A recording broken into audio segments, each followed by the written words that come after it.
Welcome to In Bed with Natasha. This is a sexy bed date I've got here. My guest today, Justine. I'm really so flattered to be here with you. I don't know what to say. But like Justine Mattera. I've got a girl from Queens in my bed. Yeah, Long Island, Queens, New York. Yeah. You know where that is? I think everyone kind of knows. But you've got an Italian surname, so yeah. My parents actually are like third generation Italian. Okay, so you're an Italian girl, blood. Yeah, I'm 100% Italian, but wow. This is my accent. It's Italian as well. You don't look that Italian actually. I know. Really? Know, where are they from then? Well, actually, they're all from the south. So wow. It's a Norman and. Yeah, exactly. There is, of course. Yeah, my father's half Sicilian and half there you go. Nepal, and my mom's half Barese and half Salernitana. Definitely. Wow, what a mix. That's so. Mix. But you a hot, passionate mix. But I'm from New York, man. So watch out. But how long have you been here now? I've been here for I was just thinking. It's you're like half my life. Don't half say. my life, I have been here. Do you feel Italian, or do you still feel like a New Yorker? I think you remain kind of in a sort of limbo. You're not. I'm not a New Yorker anymore, but I'll never really be an Italian either. So what the fuck? I don't know what I know you do. You start like taking on a weird identity of your own, where you just take the best of everything. And you try to make exactly. most of it. But everybody else considers you to be a foreigner. Yeah, of course, because of course from the accent and from lots of things that here in Italy for me are absurd. Which still don't make sense. Americans are really much more easygoing. I tend to think. I don't know. What do you think? Yeah, I guess so. I think there's some things, I guess, being British, we just have a different mindset about certain things, you know? And there's a lot less for bureaucracy. Yeah, well, there's the bureaucracy, which is like we don't have so much, but we have different types of bureaucracies. So, of course, we do too. I guess they're not easygoing about some things, Americans, but, more politically correct, very. But I mean, you have done a whole series of things. What I loved about your CV is that I'm so eclectic. You are eclectic, but you have a degree from Stanford University, which I usually hide that. Which a lot. The smart part, I usually try to. It's like Stanford University and Playboy. How do those two end up? Actually, I wrote the letter to Playboy. It was kind of a joke in a frat house. Really? Sigma house. We decided one night, they never come to our school. They've gone to all the other schools. But we're not just smart girls, we're also hot babes. So I'll just write a letter. And they wrote back the week after and said, we're coming. We hope you'll be there for the audition. So I couldn't really not do the audition. But you and I won. You made a name for yourself mainly through dancing initially. And you exactly from the disco, so dancing, and then to singing with working with Joe T. Vanelli. So it's okay. It was his birthday actually yesterday. So. I just talked to him. So you're still good friends? Yeah, we're still good friends. I don't really work with him that often anymore, unfortunately, because I had a really good time doing Sleep to the Rhythm. Do you think it was a different time then? Yeah, it was a really different time. I think people were really more cultured, at least musically speaking. I remember I used to get in a car and drive 4 hours to hear the American DJ or the English DJ. Yeah. Who was exactly. Knew who was going to be there, and I was there. Maybe there's a bit more stuff now, basically available at this moment. So there's. I don't know. Maybe it's coming back. The kind of that La Boya, the desire to turn back to the '90s when we all really fashionable, went to the clubs. It was kind of really happening. And then for a while it was just really commercial, but. I think even your party shows that maybe that tendency that I loved in the '90s and the 2000s. Maybe it's coming back. Yeah, it's kind of our own little slumber party, basically. At least we have to feel comfortable. So, a lot of things changed for you. You were dancing, doing music. You're still working in TV a lot. How's TV changed? Oh, it's gotten a lot worse. Now if you don't know the right politician, I don't know if you really are supposed to say this, but you don't do anything. So. Is it really still like that? Yeah. Was it always like that though? Much less. It was a little bit more meritocratic before. Yeah. Now it's talent isn't optional, except for the people who are really good. The rest is just okay, that's my girlfriend. She's hosting a show on TV. Because I think one of the things about Italian TV that I've always found is, and reading about your background and what you've done, your education, is that it definitely doesn't. They're not really particularly pushing the fact that you're educated or intellectual. It's more about what you look like. That's very much your whole Italian thing, and you definitely got the look, so that's not a problem. But of course I feel wow, do you ever feel like you've been a little bit wasted or not done enough stuff that you wanted to do? I always kind of figured. I kind of took it with a grain of salt, saying New York. I imagine nobody would really want to hear me talk about Dante. So wow, but you kind of know loads about Dante. I bet loads of people love to hear you talk about Dante. Or maybe a Boccaccio.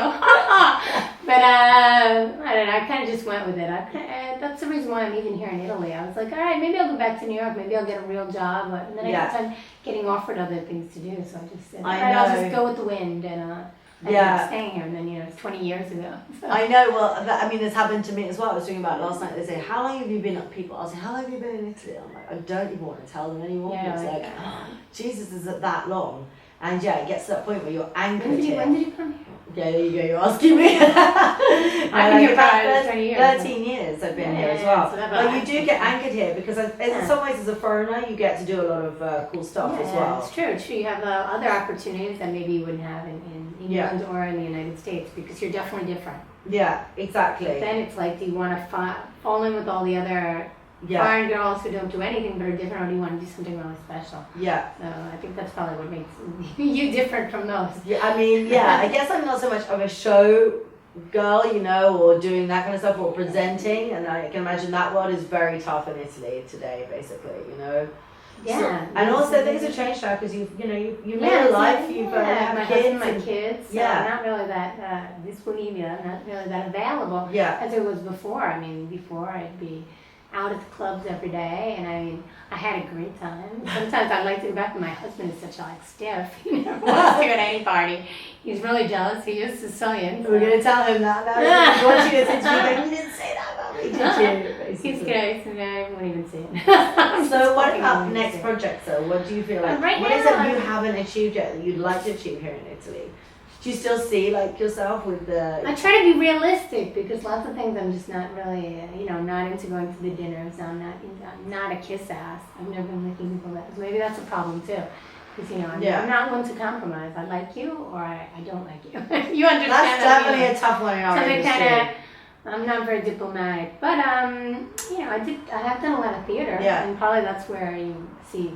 Really what I know what to do, and that's not so easy. I don't think many Americans or foreigners can say that they were, the lead in a musical in Italy. And it's kind of a niche, but so it's not nothing. No, so tell us about your experience in the theatre.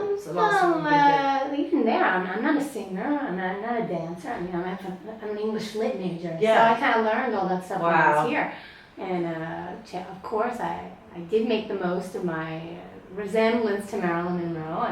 Everyone's like, oh, Capali, it's so boring. But not really. It could be worse. Really? It could have gone worse. So people say it was sometimes boring? It limits you. It was boring. I guess they're just jealous. Yeah, come on. How can you say that? I think a lot of people kind of tend to limit you. Everything I've even done in the United States, the first thing any director will ever say to me is like, you know who you look like? And I'm like, no, who do I look like? But I'm going to have to see here in Italy, when they see you as one thing, it's very hard to do other stuff. Yeah. So, anything, if there's Marilyn, I am the only person who can do it. So you're pigeonholed now into that I kind of get pigeonholed, which could be good at some ways if I have to. Some Like It Hot, which I did last year. Yeah. The theater was a great opportunity because it's a great role. Yeah. It's a role that's even kind of sad. And I usually do all these light comedies, which I love to do, but sometimes it's nice to do deeper stuff. But just after that, in Italy, I think it's really difficult to do other stuff, even for fiction.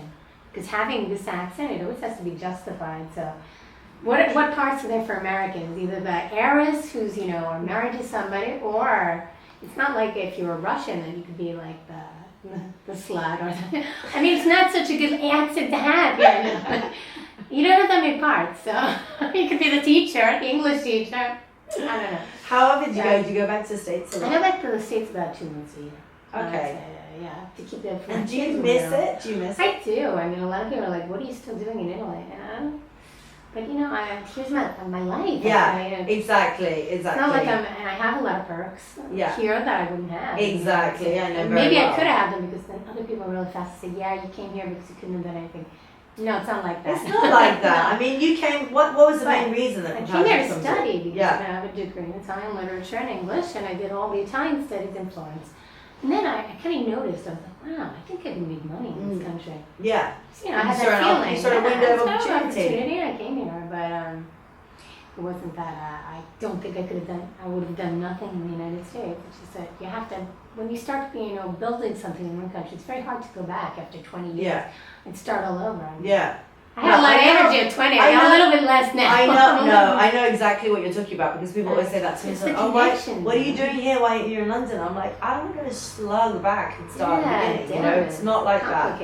Exactly, it's complicated. And when you have kids, everything becomes more complicated. Because they need their anchor, they need their stability. I'm really like a nomad. I'd be happy traveling and leaving let's go to the airport and pick a destination. But when you have 2 kids, you can't do that. No, exactly. And my husband is the opposite, so it's like. So he holds you in there. He holds you in there. That's not necessarily bad because sometimes when you stay with when you're with someone who is very concrete, who has it definitely grounded me. I was like having a great time and never thinking about tomorrow. So he's like angry at you as well. Yeah. He's just like, Justine, wake up, clouds. This is the real life. So you still got involved in the digital as well. Yeah, I realized that's the future. I mean, even for clothes or anything or just like publicity, advertising, it's all digital now. So if you're capable, and lots of people maybe have an idea of who you are. But that's really probably not who you are. And digital gives you a great opportunity to show what you are, what you think. And even maybe I really like Instagram so much because it's maybe an image that can give an idea of your irony or your intelligence or a sexy quality that when I was doing Rai Uno, nobody would have imagined. So. Exactly, a different thing. You can have a different look. Well, maybe that you're stylish, or maybe. I mean, I have to admit, I don't watch a lot of Italian TV just because there's not a lot of there's not a lot of programs out there that feel interesting. Maybe an X Factor I watch. I have to say because it's interesting, or maybe a Tale Quale show. Could you see yourself hosting a show? I think I'd always have a problem that I think it would be hard for me to have the opportunity. Also, not just because, it's not so easy to host a show in Italian. Yeah. I mean, I'd have to be young and... you are young! I know. It'd have to be a young frizzante show. Most of the shows, aren't like that in Italy. They're kind of old style. Yeah. So, it would be a bit difficult. Who are the hosts that are young, really?